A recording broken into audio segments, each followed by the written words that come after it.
City of Salem, the City Council Committee on Administration and Finance, co-posted with the Committee of the Whole, met in the Council Chamber Thursday, June 9, 2016 at 6:05 p.m. for the purpose of discussing the matters listed below.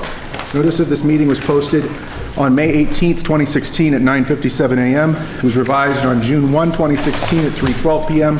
To note that the order relative to designated parking spots was moved to June 7th, and that the bonds were also added to the June 7 in addition to this evening.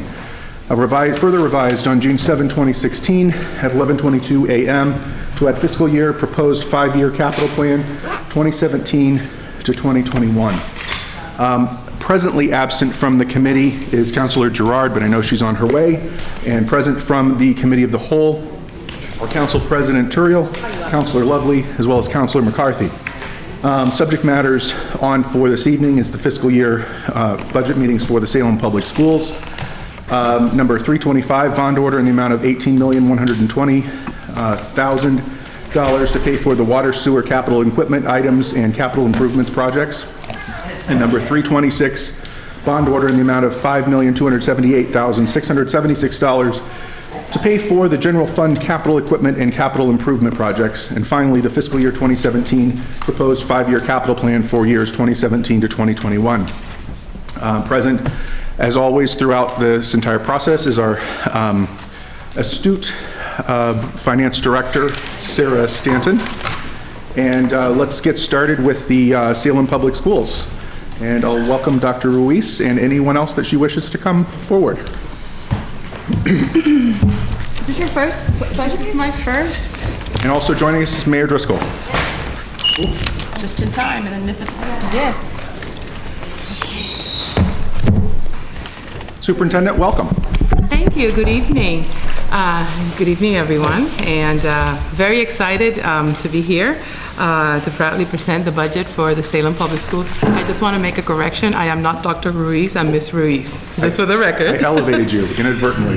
My apologies. Thank you. I'd like to be Dr. Stanton, though, for the rest of the year. So, I am pleased tonight to present the budget for the school department. I think this year the formation of our budget really was driven by 3 areas of focus as we were thinking about the resources for our district. First, thinking of our schools as one district, thinking, that we have several schools, but we're really one district that is serving all the children in our city. Then thinking about accelerating, sustaining the improvement trajectory that our district is on. I think this year we've had the pride of having 2 of our schools go to level 1.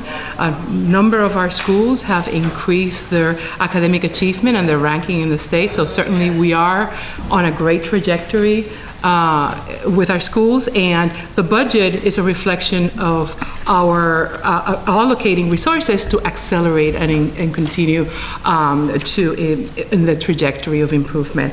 And finally, thinking about our resources, allocating our resources based on data, specifically enrollment in our district. And I think the other, in terms of the priorities, as this year we had a very highly collaborative process to set up our budgets with all the school principals and department heads, where everyone was around the table. And I think that in terms of our priorities, we were thinking about, again, the continued improvement, the sustaining of the objectives in our accelerated improvement plan for the district, and also prioritizing the students with the highest need in our district. That was a preeminent goal that we had as we set up to do our budget. So some of the great things in terms of supporting our students and continuing on our improvement trajectory, some of the highlights of our budget in terms of resources, we have added full-time coaches in several of our schools, some STEM coaches, ESL academic coaches. Thank you. I have to remind myself that of the lingo here. So some academic coaches to support teachers in their instruction. We're also aligning our staff to better support specific populations of students with the highest needs, namely English language learners. we have a fair number of English language learners in our district, and our budget represents and reflects our thinking about supporting those students and strengthening our instructional quality throughout the district, through coaches, through strategies and instructional methods that we believe are going to bring our district to the next level. And also thinking about reinstating great resources such as the college-bound course at the high school to support our juniors in thinking critically about college and career. So I think that our budget, again, was built very collaboratively with all the principals and department heads, thinking about our students, having our students at the center of it, thinking about specific populations with the highest need, and then thinking about accelerating and continuing the improvement that our schools are on. So I think that in high level, I think that this is the summary. If you have any questions, I'll be happy to answer. If you wanted to add anything. Councilor Fury. Mrs. Ruiz, welcome, and so we're honored to have you. It's fun watching the school committee on Thank TV you. and going to meetings itself. The dynamics of the school committee, the mayor, and yourself is very exciting because Thank you you. show the leadership and what's going to happen in the 21st century. As a graduate of Salem Public Schools, as a parent of 5 children that attended and very, very proudly attended the public schools in Salem, having taught 40 years in the elementary schools in the area, and having served 12 years on the school committee in Salem. When I was back then, almost 32 years ago on the school committee, the first thing the superintendent said 32 years ago, perception. Perception is the critical issue for our schools. And the same issues that are facing us now, we were facing back 32 years. Students leaving to other schools, particularly from the 5th grade to the other schools in the area. We had more parochial schools back then, but now they're going to different public schools now. And what we've seen in the budget, you can see it clearly, almost a $2 million increase in the charter school money that would normally go to Salem Public School students. They are our students. They really are our students. We should be proud of them wherever they go. So the perception is the grass is greener someplace else. Even as you just said, the Cowden School is #1, MCAS-wise, amazing. And Salem High School. We have premier teachers, schools, administration. How do we, I mean, one of the things I suggested a year ago and this year, school choice. That if we see students leaving, going to other schools, but we don't see other schools coming into Salem saying, hey, we got a good school system. Instead of, they're all going out. Okay. And I think we're at the stage in the Salem school system, and you're a prime leader in that situation, that if we have students coming in from other schools, and parents are sending the school to other schools saying, why am I doing this? Why am I sending my little child to Hamilton Wyndham, XYZ school, when Hamilton Wyndham students are coming to here? So it's going to take a long process. Maybe 1 or 2 students the first year to get kids from Hamilton Wyndham and other schools. How do we change perception? I think that, changing perception is about changing, and improving the quality of our schools. I think that you can't change the perception. Perception is one thing, but I think we need to be focused as a school district in really looking at the schools that we have, the quality of the programs, the quality of instruction, and really think very critically as to what are the things that we need to have in place in our schools, in our Salem public schools, that will continue to propel our student achievement to higher levels, so that then folks can begin, and I think that discourse is changing because people are seeing the trajectory that we are, and I've said this in school committee meetings, we are a district on the move, that we are on an improvement trajectory. I think that for me, the important thing is really to hone in on our school quality, ensuring that we have schools that meet the needs of all of our students, that welcome our families, that provide the education that our families are looking for. And we have a lot of great things happening in our district. And I think that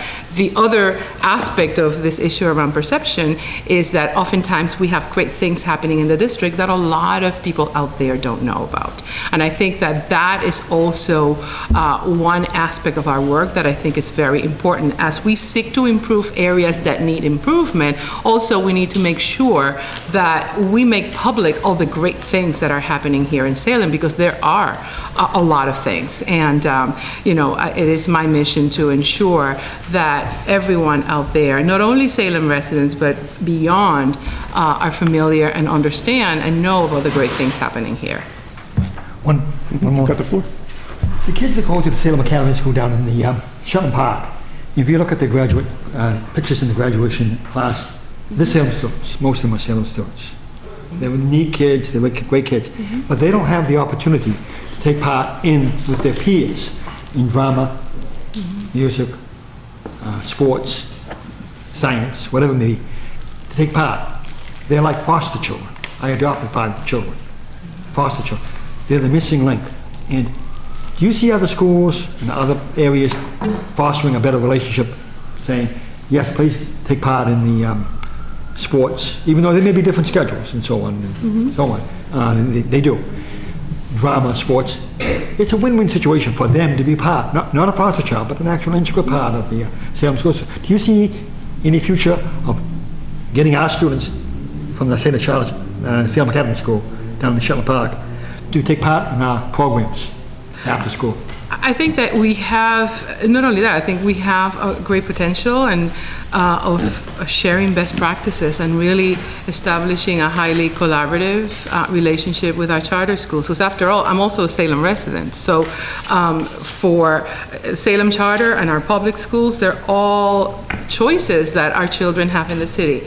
And I think that as a superintendent, I think it's important that the staff in the Salem Public Schools also recognizes the potential for collaboration with all, not only the Salem Charter School, but also with our community partners and all of the groups that are very interested in supporting our district. So I see in the future great potential, and I think that some of that has already happened in terms of sharing best practices, in terms of we have a group of teachers in Salem that have engaged with the Salem Charter Academy through the dissemination grant, specifically in looking at standards-based practices, for example. So some of that collaboration is already happening, but I do see a universe for us where, we have all of our children in Salem, and they could have access to the programs in our schools. How exactly that's going to happen, I think that's something that we need to look very carefully at and establish it in a way that makes sense and is equitable across the city, but certainly I think that there's great potential for collaboration there. Thank you very much. Keep up good work. Thank you. Councilor Dibble. Thank you, Mr. Chair. Through you, just to back up what the good councilor at large just talked about, he started talking about recruiting students or recruiting families to stay here or to come into our system. I'm wondering if you could touch upon that a little bit more. Sure. And specifically from the pre-K level going into kindergarten, leaving 5th grade going into the middle school, leaving the middle school going to high school, but also recruiting some of the charter and the choice and maybe even special needs parents back. The mayor and I have talked about this several times in small discussions, but I'd like to hear from you, your ideas on recruiting. Sure. And your comments early on were great insofar as building that foundation first, and once we have the program going in the right trajectory, as you said, then start recruiting them. So let's talk about recruiting. So I think, even before I get into the recruiting, I think that it would be important for us this year, and we're in the process of doing that, of generating data and understanding why our families are leaving. I think that piece, we need to have a deeper understanding of what, we know that they're going to some schools, but I think it's important for us as a district to have a deeper understanding of that, so that then we can think about, the issue of recruitment. And let me tell you a few things that we actually have done this year. One of the things that we have done in terms of recruitment is that this year we completely revamped our Welcome to Kindergarten Night, where we had all of our principals present to prospective kindergarten families in the district. We gathered at the Collins Middle School. I think it was sometime in February. I can't remember exactly the date. But it was a great evening in which the school leaders had the opportunity to showcase the programs, the offerings in our schools. Oftentimes I find in my conversation with prospective families that they don't know much about some of the programs and some of the exciting things that we're offering in our schools.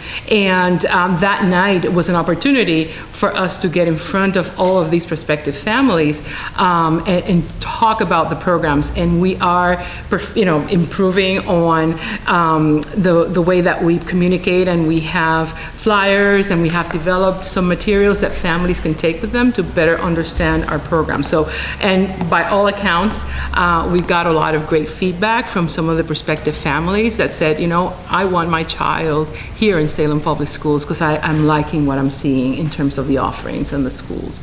Then, and a larger, I think that in thinking of a larger strategy, I think it's twofold. I think is, again, our keen focus on quality. I think that the best way for us to compete and get students back is to offer quality. And we have a lot of quality in our district. Can we have more? Absolutely. And I think that that is really the work that we have engaged with in thinking about this budget. How do we position ourselves to do that even more deeply? So thinking about the quality, improving quality, and also thinking about our communication, because that's another area. How do we make our programs so much more visible? One of the things that when I first started in my conversations with stakeholders around the city of Salem last summer was, I was asking what are the great strengths of the city, and everybody kept saying the music program. Everybody's really proud of the music program, and I, throughout the year I've had the opportunity to observe teachers teaching music, but it wasn't until I was in the Arts in the Evening event this past May 25th when I saw all of our bands performing and so many families there. I was really taken aback because in my days, working in the big city, I always dreamed that, to have a program, music program like that, and we have it here in Salem. And to what extent do folks outside the confines of our city know about that, and how many districts can you send your child where they can get a great education and also have instrument and also have the opportunity to be in a band. And I think that those are things that we need to do a better job to make sure that folks out there know that. Just to give you another example, another thing that we're doing, a very clear example, Glenn Burns, the principal of the Collins Middle School, has started this year really engaging the fifth graders across all of our schools in the district to really have them come to the Collins Middle School, tour the school, talk to the families about the programs. There's a lot of exciting things happening in our Collins Middle School that a lot of folks don't know about. And so Mr. Burns is engaging the families in coming to the school and doing tours. And over 20 families have toured the Collins Middle School just this spring, and with their children there. So I think that the other thing is that we're adding unique programs to the Collins. For example, we'll be adding an ice hockey team at Collins Middle School in the fall.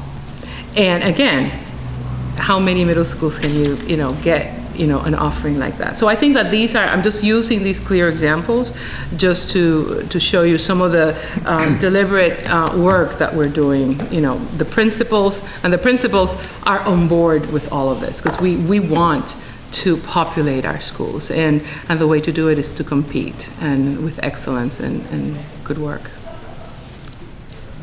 Take the floor. Yeah. When through you, Mr. Chair, when you're ready and you think the schools have made adequate advancement, I'd like to ask you to consider sending out a personal letter from you to each of the charter families, the choice families, and even the special needs families, and say, let's meet.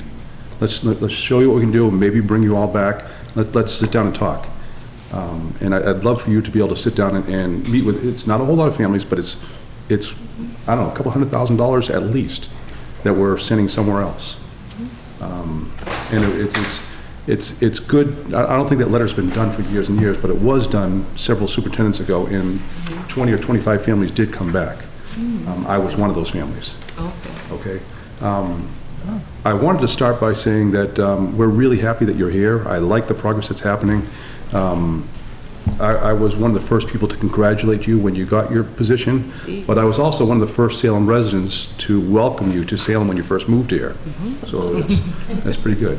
Separately, I'm wondering, can you talk about Horace Mann School a little bit?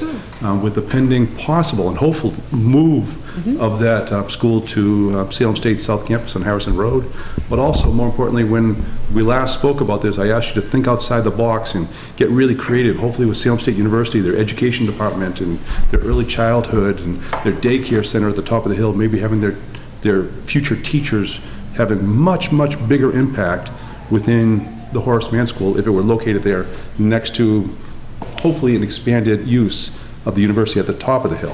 Yeah, absolutely. And I'm glad that you mentioned Horace Mann, because I think, so Horace Mann is emblematic, I think, of our revamped and strengthened relationship with Salem State University. And shortly after my appointment as superintendent, I think Dr. Muservi and Provost Silva were amongst the first people that I met officially as my role as superintendent, because wanting to deepen that partnership. So really excited about the work, and I'm working very closely with Dean Joe Cambone, who's the Dean of the School of Ed, and excuse me, as you all may know, we have we have developed a memorandum of agreement with the university where the principal of the Horace Mann will be a professor, and is currently a professor of Salem State, doing great work. So in our conversations about the principalship and how do we deepen the partnership, invariably the conversation came around some of the challenges that we have with the building for the children and the size and the move, and I understand that that had been a conversation that had been had in the city prior, and I think what has happened this year is that now we have a clear strengthened partnership at that school with Salem State. We have a professor that is working as our principal, and we're developing a blueprint. Actually, the school is, and along with professors from Salem State, developing a blueprint that will outline and kind of guide what are the services and the programs that are going to benefit the children at Horace Mann and the students at Salem State. So in thinking about a possible relocation of the school, I think that what we're thinking about really, and Salem State has been an amazing partner to Salem Public Schools for several years. We have a lot of their student teachers in several of our schools, but really in thinking about Horace Mann and turning Horace Mann into bringing it back to a true lab school, the idea of possibly moving the school to a place, a different location where the school could be closer to the School of Ed and have that be a pathway, and maybe thinking about other early childhood programs so that we can create, I think Dean Cambone and I talk about it, the cradle to career pathway for our students, right, where they can begin in the preschool years all the way through elementary, and then high school with us in Salem, and then up to college at Salem State. So I think that we are really excited about that possibility. There's a lot of the families at Horace Mann are very eager to move, as Mayor Driscoll knows. We recently had a meeting at the school to discuss the MOA regarding the principal, and we met with families. Dean Cambone came and Mayor Driscoll came. A lot of great energy and a lot of support. So I think that we are committed. We're working on the big part of this thing, which is of this situation, which is really the partnership, right? Because the move is great, but if there's not a close partnership between the district and the university, it makes it a little harder. So I think we are this year working very closely on that partnership, and are looking forward to the move. Very eager for that to happen. We'll talk more on this later, away from this meeting, but thank you for that. As you know, I built playgrounds all over the place, and I'll leave it with this. When I go to other states New York, Buffalo, New York, and Connecticut, and I work with the universities, and I see how many of those students are working within these elementary schools. Match education down in Boston, it's almost one-to-one. College students working with their students. It's an amazing ratio that perhaps we can really help out our university and take their education department to a much higher level if we're doing something really outside the box at Horace Mann School. I don't know what that is, but I think it's... They do, because they've got a new plan with the School of Ed, just to Absolutely. interject, that will require a 5-year degree with your master's when you graduate from Salem State, and really elevate, I think, the experience for the students, and make sure that they have experience in a gateway city as part of an urban education training agenda as well. So I think we have a lot of Salem State educators in this region already, but I think you're going to see that bar raised even further, and their experience, the idea is that graduating from Salem State with a degree gives you a leg up on your competition, and that's the quality of the experience you have throughout your time there. So we're going to be I think we're fortunate that Salem Public Schools will be the beneficiary of School of Education's really revamping of how they educate their students. So you can't be a teacher and graduate from Salem State without having gone for 5 years. When you do graduate, it's a 4+1, you'll have your undergrad and your master's. So they're hoping to that will be an attraction for students. We get the benefit of those students, and beyond the building, which we definitely have to address, I think we have like this earnest, synergy going on between the university and the students at Horace Mann School, and we want to expand that obviously district-wide, but this will be a real laboratory school starting next year. So it's pretty exciting. It's really good. Yeah. Okay. I'd like to wrap up with, this is a gigantic budget, and we need you to keep the expenses down as much as you can, but also expanding and raising the trajectory, as you said. What do you feel is missing from this budget?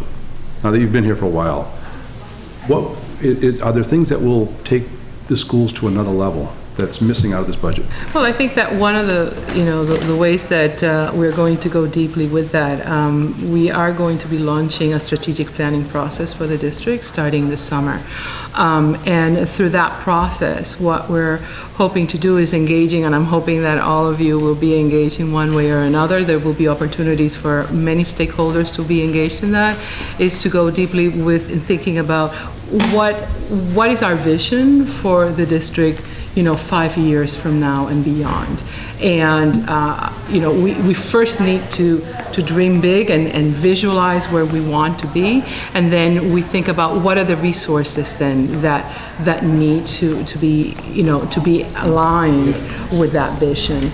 I think that the budget that you have in front of you is a budget that will be able to will facilitate for us the ability to educate our children and really continue to implement the priorities on the AIP.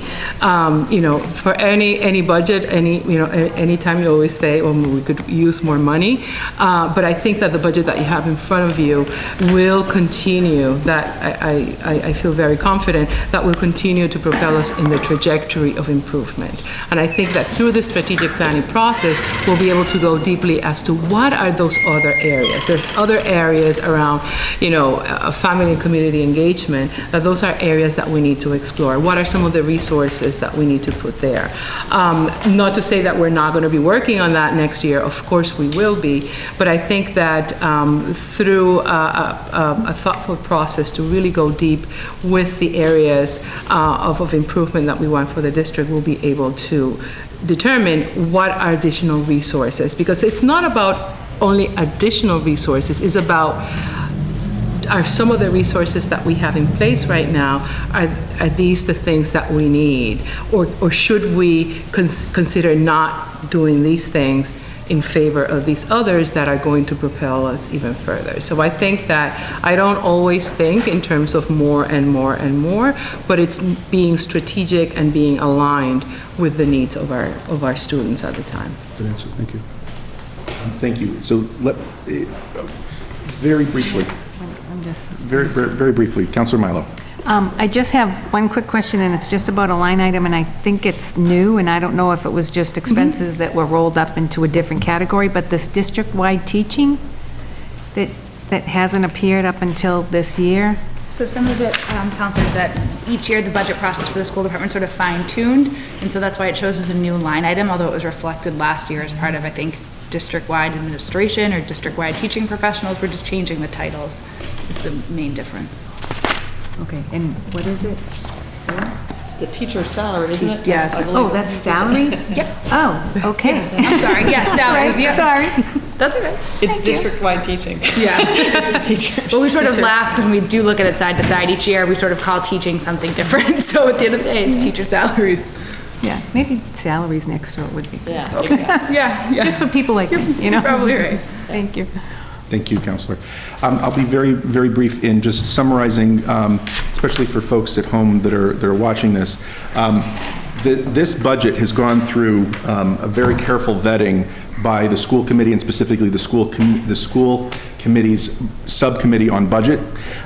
It's been put together not only by Superintendent Ruiz, but also by Mr. Littlehale, and Ms. Stanton and the mayor and all 6 other of the school committee members. So this has been thoroughly vetted and gone over with a fine-tooth comb over the course of the last several weeks and months.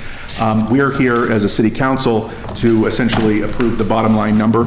And I would just note for the record that it's about 36.9% of the overall budget at 55 million and change of 149 million. So it's not insignificant, certainly, but it just goes to show that there's a lot of eyes that are looking over this and and it's been fully vetted. So I just want to let everyone here know that, as well as the folks at home, that we're not just having a half an hour discussion on the school budget. This has been something that's been several hours and days and weeks and so forth in the making. So with that, I will entertain a motion to approve.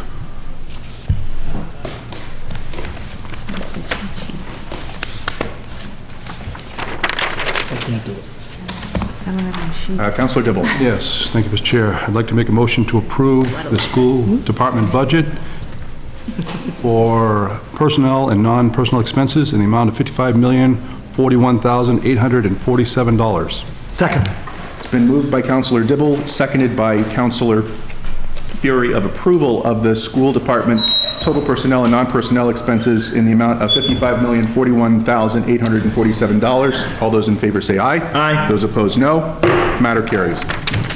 Let the record reflect that Councilor Ryan, who's a committee of the whole member, has just joined us. Welcome. We are now moving on to item number 325, the bond order. First of all, sorry, I'm just cognizant of time, and so my apologies to you. Thank you so much. And I also wanted to say, and I was remiss in the beginning, my beginning remarks, I want to thank Mayor Driscoll and all of you city councilors for your amazing support of all of our schools in the city of Salem. We are, on behalf of the close to 4,000 kids that we serve every day, thank you. Thank you. For your vote. Point of personal privilege. Could you introduce the staff that came with you? You have a great team. Yes, and I also, thank you. It's a great team, and this budget was completely put together with their help. So here we have Kay Carboni, our Assistant Superintendent for Teaching and Learning, Jill Conrad, our Chief of System Strategy, Kelly Rice, our Chief of Communications, Phil Littlehale, our former business manager, came today for the presentation, and Matt Killen, although he's city. We share him. We share him with the city. And last but not least, Margaret Murata, our Assistant Superintendent for Pupil Personnel Services. It's a great team. It is a great team. I totally agree with you, and I'm very, very fortunate to have such an amazing group of folks working with and for me. Keep up good work. Thank you. Thank you all. Now, again, with my apologies, we'll move on to item number 325, which is the bond order in the amount of $18,120,000 to pay for the water sewer capital equipment items and capital improvement projects. Councilor Milo is recusing herself from consideration of this matter. We've had discussions throughout concerning this and the upcoming matter in terms of bonds, in terms of all the different capital improvement projects. So unless there are any other discussion, we can go ahead and go straight to voting on that. So I would entertain a motion to approve number 325. So moved. It's been moved by Counselor Fury. And do I have a second? Yeah, I have a second from Counselor Dibble. All those in favor say aye. Aye. Those opposed, no. Matter carries. Now we're on to number 326. This is a bond order in the amount of $5,278,676 to pay for general fund, capital equipment, and capital improvement projects. Same situation. We've had discussion about this throughout. And I'm willing to entertain a motion to approve. Motion to approve, please. Second. 326. Yep, it's been moved by Counselor Fury, seconded by Counselor Dibble of approval of item number 326. All those in favor say aye. Aye. Those opposed, no. Matter carries. Finally, we have before us the approval of the proposed five-year capital plan for years 2017 through 2021. Again, those matters have been before us throughout. If there are, barring any other further questions, I'll entertain a motion to approve. Motion to approve, please. Second it. Been moved by Counselor Fury, seconded by Counselor Dibble of approval of the fiscal year 2017 proposed five-year capital plan. All those in favor say aye. Aye. Those opposed, no. Matter carries. I think we're set. Yes, water sewers at 6:30? It's right now. It's right now. We're good. We're good, right? Yeah. Okay. All right. I'll entertain a motion to adjourn. Motion to adjourn, please. All those in favor say aye. We're adjourned. You missed all of that.